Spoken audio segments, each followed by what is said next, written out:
When we picture the harshness of winter today, most of us think about icy sidewalks, frosted windows, or power outages that last a few hours at most. But step back just 2 centuries, and winter meant something far more dangerous. For pioneers, settlers and frontiersmen, the cold season was a life-or-death struggle every single year.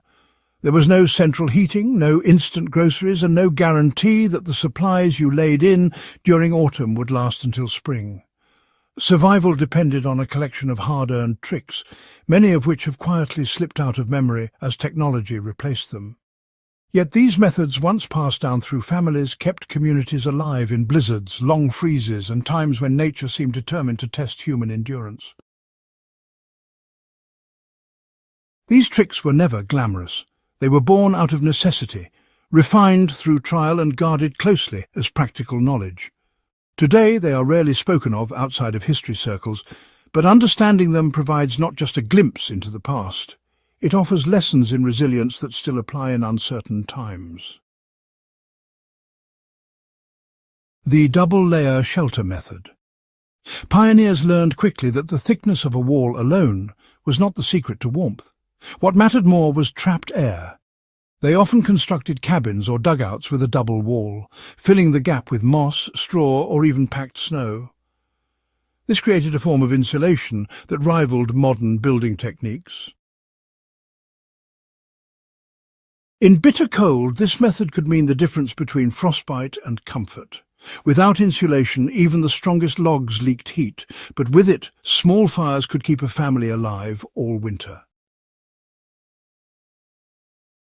Another forgotten trick was what folks called banking, which meant piling earth, sod, or sometimes even manure against the outside walls of a cabin. This simple act insulated the lower portion of the house, cutting down on drafts and helping to keep things thermally stable inside. Now it might have looked a bit unsightly, but the benefit was enormous. The frozen winds of January simply couldn't creep under the floorboards anymore. It was a practice passed along from settlers in New England to those moving westward, but as modern heating took over, well, the memory of banking houses just began to fade away.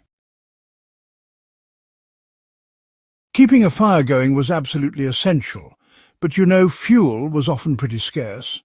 Pioneers came up with a clever method of arranging wood so that it burned from the inside outward. They'd place large logs together and bury the coals within them. Instead of blazing up brightly, the fire would smoulder slowly, lasting through the night without needing constant attention.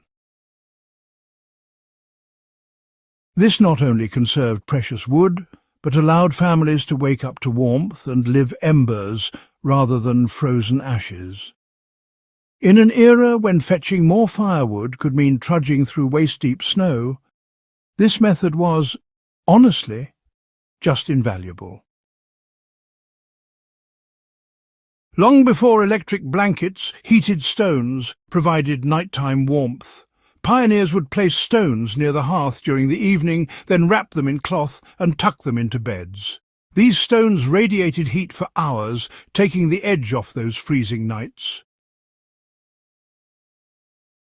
Some families rotated several stones throughout the evening, ensuring that children especially were shielded from the cold. It was a simple yet effective method. One that, carried echoes of ancient practices stretching back to medieval Europe and beyond. To modern eyes, snow means cold, but pioneers understood its paradox. Snow is also an insulator. They sometimes shoveled it against the walls of homes or even built temporary snow shelters, similar to the igloos of northern peoples. A layer of snow sealed out howling winds and kept internal temperatures surprisingly stable. Hunters and trappers caught in sudden storms dug snow pits covering them with branches and found them warmer than open ground. This clever use of nature's most obvious hazard turned a deadly element into a survival ally. Storing food in winter was as much about preservation as it was about preventing spoilage. Root cellars, dug deep into the ground and lined with stone or wood, took advantage of the earth's natural insulation. Inside, temperatures remained just above freezing, ideal for potatoes, carrots, turnips and preserved goods. Families relied on these cellars to stretch harvests through long months of scarcity. In many pioneer homesteads, the cellar was as vital as the hearth, yet today only fragments of these underground chambers remain.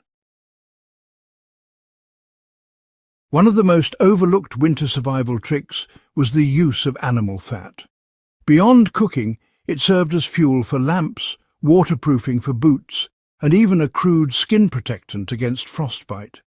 Rendered lard or tallow was a household staple, and it provided calories during lean months when other food sources ran low.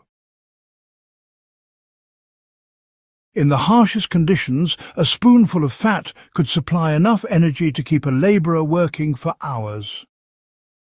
The versatility of fat made it a cornerstone of winter survival, but modern diets and technologies have pushed this knowledge to the margins of memory. Clothing was not just a matter of fashion, it was life insurance. Pioneers swore by wool because it retained warmth even when damp, a property cotton could never match.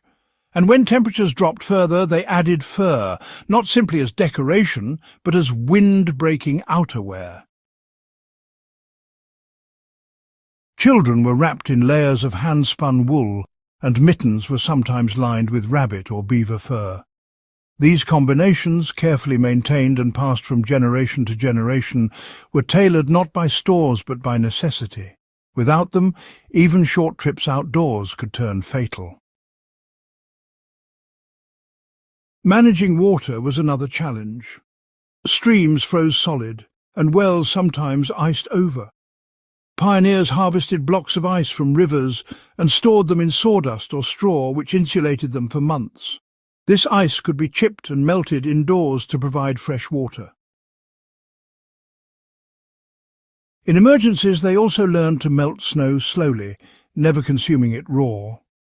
Eating snow directly lowered body temperature dangerously, but gradual melting by fire or body heat provided safe hydration. These practices were rarely written about, but lived on quietly in communities that endured the harshest winters. Perhaps the most overlooked trick of all was not material at all, but social. Pioneers leaned heavily on one another, sharing food, labour and shelter. When a blizzard struck, families often crowded into a single cabin to pool heat and resources. Neighbours rotated chores, tended livestock and cared for the sick. Survival was rarely an individual affair, it was communal. While history often focuses on rugged individualism, the truth is that collective endurance was one of the strongest survival tools pioneers possessed. These winter survival tricks may seem antiquated, but they hold timeless relevance. Modern life offers comforts that pioneers could scarcely imagine. Yet disruptions, whether natural disasters, power outages or unexpected hardships, can still strip away convenience.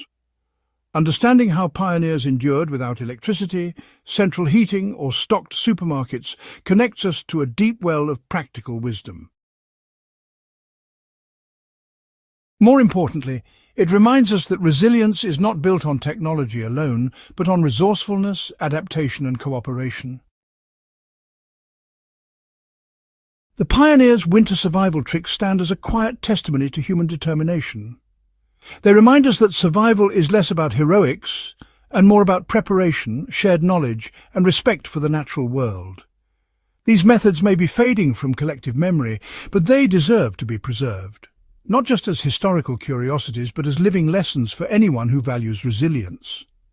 If you enjoyed uncovering these nearly forgotten survival strategies, make sure to subscribe to In the Beginning and share this video with others who are passionate about history. Together, we can keep the wisdom of the past alive and ensure it continues to inspire future generations.